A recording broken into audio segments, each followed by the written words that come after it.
எல்லோருக்கும் வணக்கம். நான் அட்வொகேட் செந்தில்குமார் ஈரோட்லேருந்து இந்த பதிவு உங்களுக்காக போடுறேன். ஆல்ரெடி ஹிஸ்டாரிக்கல் சம்மந்தமான ஒரு பதிவு போட்டிருக்கேன்.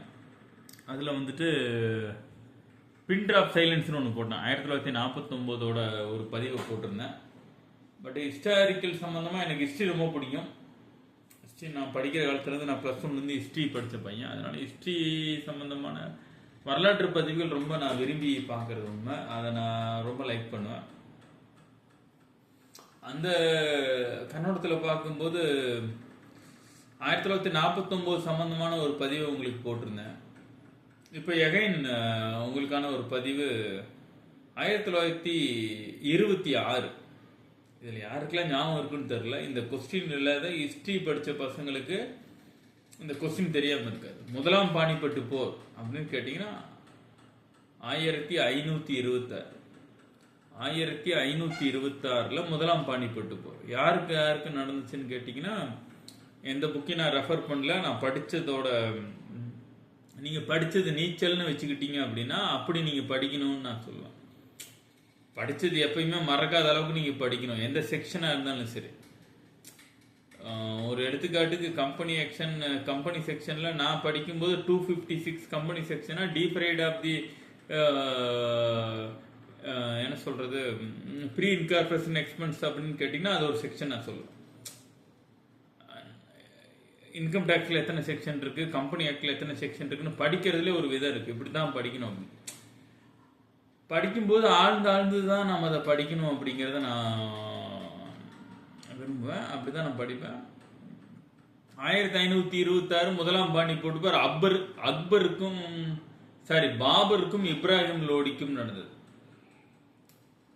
பாபர் எப்படி இந்தியாவுக்குள்ள வந்தார்னா, கைபர் போலான் கணவாய் வழியாக இமயமலையோட கைபர் போலான் கணவாய் வழியாக இந்தியாவுக்குள்ள வந்தார். பாபர் வந்தார். அந்த கணவாய் வழியாக தான் கஜினி முகமது 14 முறை படையெடுத்து வந்து மதுரை மீனாட்சி கோயில் வரைக்கும் இருக்கக்கூடிய செல்வங்களை கொள்ளையடிச்சிட்டு போனார். அப்படி வரும்போது மூலாசாந்தரத்தை கொள்ளையடிச்சிடக்கூடாதுங்கிறதுக்காகவே, அதை மறைக்கிறதுக்காகவே அதுக்கு முன்னாடி அதை மறைச்சு இன்னொன்று அந்த விக்கிரகம் மாதிரியே கூட காமிச்சு வச்சாங்கிறதெல்லாம் ஒரு வரலாறு. இட்ஸ் ஓகே, அதெல்லாம் ஒரு பக்கம் இருக்கட்டும். முதலாம் பானிப்பட்டு போர் எங்கே நடந்துச்சு, யாருக்கு நடந்துச்சுங்க இல்லை ஹிஸ்டாரிக்கல் கொஸ்டினே கிடையாது. 1527 ஐஏஎஸ் கொஸ்டின்லேயே இருக்கும். நீங்கள் வேணால் போய் கேட்டு பாருங்க, அப்படி தான் இருக்கும். அது அப்படி தான் இருக்கும். 1526 பாபருக்கும் இப்ராஹிம் லோடிக்கும் நடந்துச்சு அப்படிங்கிறத முதலாம் பானிப்பட்டு போராக இருக்க முடியும். பாபர் ஜெயிச்சிட்டாரு. இதுக்கு முன்னாடி பாபருக்கு முன்னாடி 1526 முன்னாடி என்னங்க இருந்துருச்சு அப்படின்னு கேட்டிங்கன்னா, இப்ராஹிம் லோடி வம்சத்துக்கு முன்னாடி கில்ஜி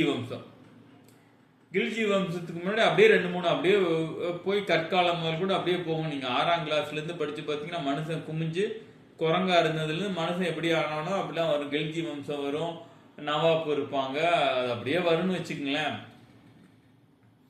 நாணயம் வெளியிட்டாங்க, அப்படிலாம் பலதரப்பட்ட வரும். நீங்கள் +1 புக்கை எடுத்து நீங்கள் வரல +1 +2 புக்கை படிச்சிங்கன்னா உங்களுடைய வரலாறு இந்து சமய இதிலிருந்து எப்படி ஆரிய வரலாறுலேருந்து உங்களுக்கான வரலாறு கண்டிப்பாக தெரியப்படும். இது வந்து இந்த எல்லாரையும் முழுசியாக அதை கேட்பீங்களான்னு எனக்கு தெரில. நீங்கள் கேளுங்க, உங்களுக்கு விருப்பப்பட்டால் கேளுங்க, இல்லை கேட்கலன்னா அதை பற்றி ஒன்றும் பிரச்சனை இல்லை. பட்டு நான் புரிந்து கொண்டதை உங்களோட ஷேர் பண்ணிக்கணும்னு நினைக்கிறேன். இதுதான் +1 +2 புக்கு. இது எப்படிலாம் உங்களால் எப்படி சார் இப்படி இப்போ 30-25 வருஷம் வச்சு எப்படி ஞாபகம் வச்சுக்க முடியும்னா, நான் படித்த காலத்தில் எந்த பையன்லாம் தான் படித்ததை கொண்டு போய் அவங்க அப்பாட்ட சொல்கிறானோ அந்த பையனுக்கு ஞாபகம் இருக்கும். அந்த மாதிரி பையன் நான் படித்தேன்னா எங்கள் அப்பாட்ட கொண்டு போய் அதை நான் சொல்லுவேன்.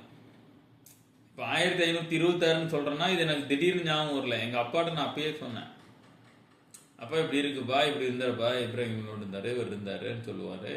என்னோட +1 +2 புத்தகத்தை கூட எங்கள் அப்பா 5ஆம் கிளாஸ் தான் படிச்சிருக்காரு. அவர் இந்த புத்தகத்தையே எழுதிட்டு இருந்தார் ஒரு காலத்தில். அப்படின்னா அந்த மனிதன்லாம் ஒரு கிரேட்னு நான் சொல்லுவேன். நான் அந்த மனிதனோட ஜீன் இருக்கனால தான் நம்மளால இவ்வளவு தான் யோசிக்க முடியுது. யாருனாலையும் பண்ண முடியாத ஒரு விஷயத்தை நம்மளால பண்ண முடியும் அப்படின்னா கண்டிப்பாக அவர் எனக்குள்ளே இருக்காருன்னு நான் நினச்சிக்குவேன். நான் இப்படிப்பட்ட ஒரு மனிதர் இருக்கார்.